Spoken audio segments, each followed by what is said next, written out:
अमावस्येच्या मध्यरात्री साताऱ्यातल्या पेर्ले येथील कृष्णा नदीकाठी असलेल्या स्मशानभूमीत अघोरी कृत्य करण्यात आल्याचा प्रकार उघडकीस आलेला आहे। स्मशानभूमीतील एका शवदाहिनीवर 2 बॉक्स ठेवण्यात आले होते। या बॉक्समध्ये मुंडी मुरगळलेल्या 2 काळ्या कोंबड्या, सुया व दाबण टोचलेल्या काळ्या बाहुल्या, लिंबू, नारळ आणि मळलेली कणिक आढळून आली आहे। बुधवारी सकाळी काही ग्रामस्थ स्मशानभूमीकडे गेले असता हा प्रकार त्यांच्या निदर्शनास आला।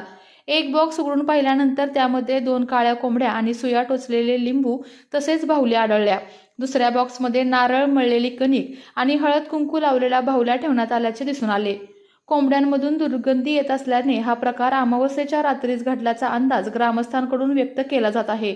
या घटनेमुळे गावात भीतीचे वातावरण निर्माण झाले असून विविध चर्चांना उधाण आले आहे। स्मशानभूमीसारख्या सार्वजनिक ठिकाणी अशा प्रकारे अघोरी साहित्य ठेवून भीती निर्माण करण्याचा प्रयत्न झाल्याची भावना ग्रामस्थांनी व्यक्त केली आहे। संबंधितांनी या घटनेचा सखोल तपास करून दोषींवर कारवाई करावी अशी मागणी होत आहे। आता गेल्या सोमवारी हा प्रकार झालेला आहे। ग्रामस्थांच्या निर्देशनास आला होता। मग आता याच्यामध्ये काय केलंय, त्या व्यक्तीनं त्याची अमावस्या असल्यामुळे कदाचित हा प्रकार करण्याचा कुठेतरी त्याचा मानस आहे। कुणाला तरी इजा पोचवणे किंवा कुणाला काहीतरी करणे असा काय त्याच्या डोक्यातला जी कल्पना असेल त्या कल्पनेप्रमाणे त्यानं त्याच्या कुणाकडे जो गेला असेल त्या व्यक्तीनं हे सगळं करायला लावून ते अघोरी कृत्य या ठिकाणी केलं।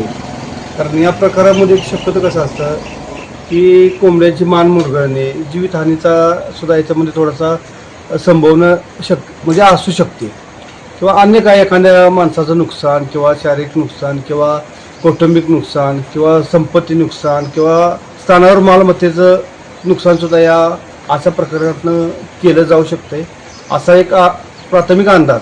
आणि त्या पद्धतीनं त्या ठिकाणी हा प्रकार भर स्मशानभूमीच्या शेडामध्ये जी शवदाहिनी आहे त्या दाहिनीमध्ये हे दोन्ही बॉक्समध्ये वेगवेगळ्या प्रकारे त्यांनी ती क्रिया करून आणून ठेवली। आता त्या व्यक्तीचा त्याच्या मागला काय मानस आहे, हा काय मानस योग्य काय दिसत नाही। त्यांना ज्यांनी कोणी सांगितलं तर त्या पद्धतीने त्यांनी ते आपल्या पद्धतीने ते केलेलं आहे। पण अघोरी प्रकार उतारा ठेवणे वेगळी गोष्ट, परंतु एक जिवंत प्राण्याची मान मुरगळून त्या दोन्ही बॉक्समध्ये ठेवून त्याच्यामध्ये एखादा बाहुला, त्या बाहुल्याला सुई टोचणे हे पूर्वी आपण ऐकत होतो किंवा आता हा प्रकार ह्या स्मशानभूमीत बघायला मिळणं हे थोडंसं भीतीदायकही वाटतंय किंवा गावातल्या लोकांना इथल्या बऱ्यापैकी सगळ्यांना ते दहशतीचं वातावरण झालं। याचा कुठंतरी सोक्षमोक्ष किंवा छडा लागावा अशी ग्रामस्थांच्या तर्फे आमच्या सगळ्या लोकांची विनंती आहे। ज्यांना शक्य असेल त्यांनी याच्यामध्ये ह्या व्यक्तीचा काहीतरी छडा लागतोय का किंवा अन्य काही गोष्टीमध्ये थोडंसं याची माहिती लागते का यासाठी प्रयत्न करावा शासनाने किंवा काय समाजसुधारक व्यक्तींनी करावा अशी विनंती राहील गावातर्फे आमची। आपल्या तालुक्यातील जिल्ह्यातील बातम्या सर्वप्रथम पाहण्यासाठी आजच सातारा न्यूजला YouTube चॅनलवर सबस्क्राईब करा, लाईक करा, शेअर करा आणि बेल आयकॉन प्रेस करायला विसरू नका।